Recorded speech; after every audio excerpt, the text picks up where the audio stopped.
अब बात करेंगे महाराष्ट्र विधानसभा चुनाव में अब सिर्फ 2 दिन का समय बचा है। राज्य में चुनाव प्रचार का आज आखिरी दिन है। शाम तक सभी जगहों पर चुनावी अभियान का शोर थम जाएगा। महाराष्ट्र में सत्तारूढ़ महायुति और विपक्षी गठबंधन महाविकास आघाड़ी के नेता एक दूसरे पर आरोप प्रत्यारोप लगा रहे हैं। महाराष्ट्र में सभी 288 विधानसभा सीटों के लिए मतदान 20 नवंबर को होंगे, जबकि 23 नवंबर को मतगणना होगी। महाराष्ट्र में जारी सियासी घमासान और पार्टियों के चुनावी वादे और दावे पर बीजेपी नेता अशोक चौहान का क्या कुछ कहना है, सुनिए। विधानसभा चुनाव का प्रचार प्रसार आज आखिरी दिन में इंटर कर चुका है और आज हमारे साथ एक बेहद खास मेहमान मौजूद हैं। महाराष्ट्र के पूर्व मुख्यमंत्री हैं और बीजेपी के महाराष्ट्र में एक बड़े चेहरे हैं, अशोक चौहान जी। सर, स्वागत है आपका ITV नेटवर्क पे। सर, चुनाव प्रचार प्रसार का आज आखिरी दिन है। मराठवाड़ा, जिस तरह से महायुति को यहाँ पे एक ब्लो लगा था लोकसभा इलेक्शंस में, उसके बाद पूरी जिम्मेदारी आपके कंधे पर आई है, तो किस तरह से आपने यहाँ के लिए स्ट्रैटेजी बनाई है? ये चुनाव है, चुनाव में क्या युद्ध होता है और युद्ध में तो स्ट्रैटेजी होनी चाहिए अपने को।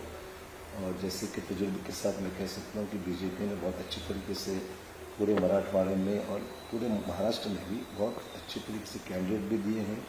अपनी कैंपेन की स्ट्रैटेजी ठीक से करके वो भी चल रहा है। सोशल मीडिया है, वहाँ पर लोगों तक पहुँचने का जरिया, उनकी बात करना है, पब्लिक मीटिंग्स, बड़े लीडर्स, सभी ओवरऑल टोटलिटी में आप देखोगे तो the campaign has been done very well and today is the last day for campaigning.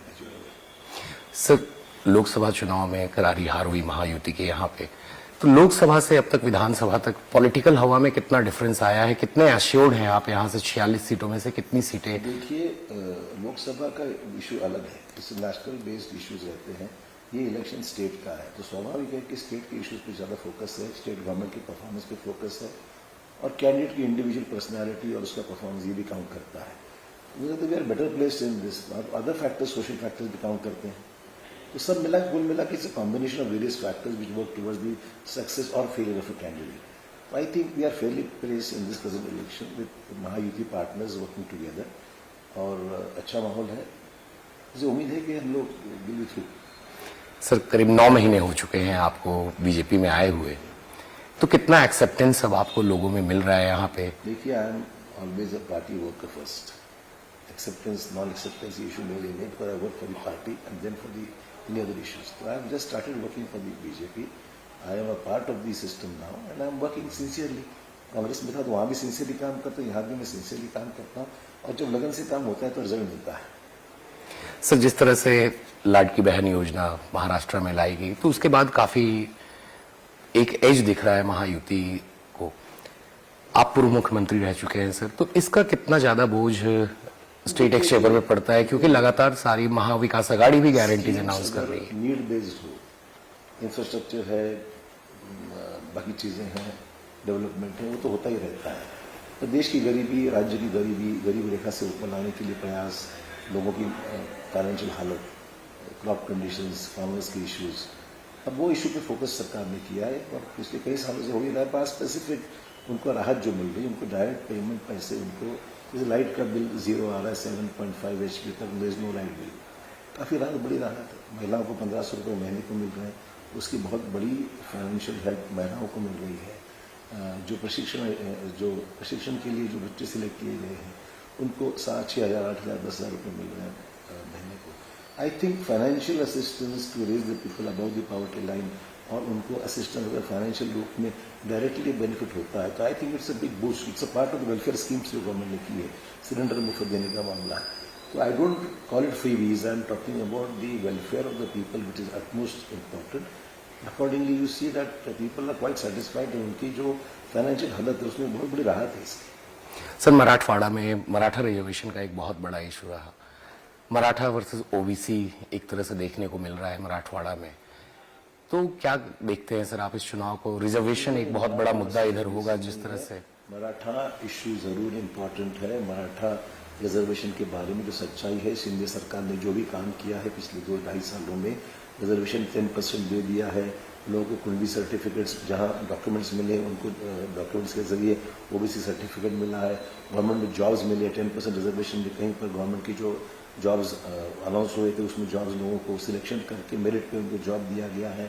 उनके केसेस कुछ हद तक जो है जो हल्के, मतलब नहीं कहूँगा हल्का नहीं कहूँगा, मैं कहूँगा कि जहाँ पर जो केसेस बिल्कुल नॉन कॉग्निजेबल है, छोटे आंदोलन किया है, कहीं पर उन्होंने एजिटेशन किया है, रास्ता रोका है, ऐसे केसेस विड्रॉ हो रहे हैं। गंभीर स्वरूप के केसेस जो कोर्ट में है, we will see what how can we handle them, because serious cases भी हैं, तो वो भी मामला ठीक चल रहा है। तो I don't think it is Maratha versus OBC, it is why हमने से क्रिएट डिवाइड। ओबीसी भी चाहिए, मराठा भी चाहिए, हर वो we are we believe in taking everybody together, सबका साथ सबका विकास, this is the slogan of the BJP government, and I think एक रहोगे तो सेफ रहोगे, यही नारा प्राइम मिनिस्टर ने दिया है। I think we wanted a united country and we want people to come together. जो भी होता है उसमें रास्ता निकाला जा सकता है। इश्यूज आते हैं, हर इलेक्शन में आते हैं, there is at least we move forward with some solution. Sir, आपने अभी बात की, प्रधानमंत्री नरेंद्र मोदी ने स्लोगन दिया है एक है तो सेफ है, बीजेपी का भी आपने नारा बताया सबका साथ सबका विकास, मगर वहीं बीजेपी के कुछ बड़े नेता आते हैं महाराष्ट्र में और वो स्लोगन देते हैं बटेंगे तो कटेंगे, तो इन सारी चीजों को कैसे पार्टी की पॉलिसी नहीं है। इलेक्शन में हर जगह अलग अलग सिचुएशन रहती है, किसी ने नारा दिया हो तो कोई पार्टी का नारा तो है नहीं, इसलिए मैं उससे कोई ज्यादा बाहर नहीं करूँगा, it's not official stand of the party. Sir, Rahul Gandhi आते हैं महाराष्ट्र में, कास्ट सेंसस की बात करते हैं, फिर वो कहते हैं कि अगर महाविकास आघाड़ी सत्ता में आती है तो जो सीलिंग है रिजर्वेशन का उसको 50% से ऊपर बढ़ा दिया जाएगा, जिस तरह से तमिलनाडु में। देखिए, राहुल गांधी जी इस क्षेत्र में शायद उनको जानकारी कम है, लीगल इश्यूज इन्वॉल्व है, सुप्रीम कोर्ट इसमें है, 10% रिजर्वेशन की मर्यादा सुप्रीम कोर्ट ने तय की है, काफी बहस भी इसकी हुई है। There has to be some legal remedy to all this problems, और सबको अकोमोडेट करना है तो there has to be some solution. तो ये उन्होंने अपना एक ओपिनियन दी है, but there are legal experts who have been consulted. Every caste और community which wants some sort of benefit through reservations, they have to be accommodated through a legal process. Sir, जिस तरह से लगातार महायुति पे आरोप लगाते आ रही है महाविकास आघाड़ी, सारे टॉप नेता जो उधर के हैं आप लोगों पे आरोप लगाते हैं कि किस तरह से संविधान यहाँ खतरे में है। झूठ नैरेटिव सेट करने का प्रयास है, लोकसभा में किया था, कोई संविधान में बदल करने का सवाल ही उठता नहीं। सुप्रीम कोर्ट ने बात क्लियर की है कि देश का संविधान कोई बदल नहीं सकता है, जो मूल तत्व है। संविधान के बारे में हो, रिजर्वेशंस के बारे में हो, क्लियर कट स्टैंड है, we go by the constitution of this country and constitution provides this reservation, so there is no question of change the constitution.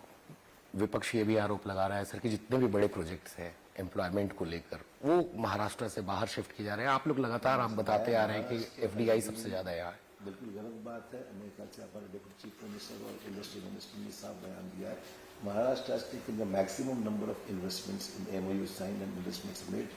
ये false propaganda है, figures will tell you Maharashtra has got maximum number of investors who are coming to Maharashtra, इसलिए employment opportunity Maharashtra में बढ़ेगी और state is one of the leading states in the country. Sir, अगर महायुति फिर से सत्ता में आती है तो क्या आप बीजेपी का सीएम फेस देखना चाहते हैं?